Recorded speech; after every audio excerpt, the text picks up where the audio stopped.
এক ব্যর্থ যোদ্ধা সে ভয়ে এক পাহাড়ে লুকালো এবং কি সেখানে দেখতে পাইল এক মাকড়সা বারবার জাল বুনতেছে, বারবার ছিঁড়ে যাচ্ছে, আবার বুনতেছে, আবার ছিঁড়ে যাচ্ছে। এভাবে অনেকবার ব্যর্থ হওয়ার পর সে অবশেষে জালটাকে বুনাতে পারলো, তার পরিশ্রম সফল হলো।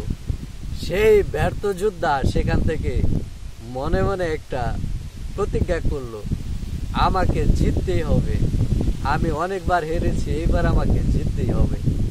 এই জন্য মনের শক্তি পরবর্তী যুদ্ধেতে সে মনে ওই সাহস এবং শক্তি নিয়ে শত্রুদের মোকাবেলা করলো, সে জয়ী হলো। আসলে এইরকম শক্তি, এরকম সাহস যদি আমাদের মনে সঞ্চয় করে রাখতে পারি, তৈরি করে রাখতে পারি, ইনশাআল্লাহ যে কোনো কাজে আমরা এখান থেকে সফলতা লাভ করতে পারবো।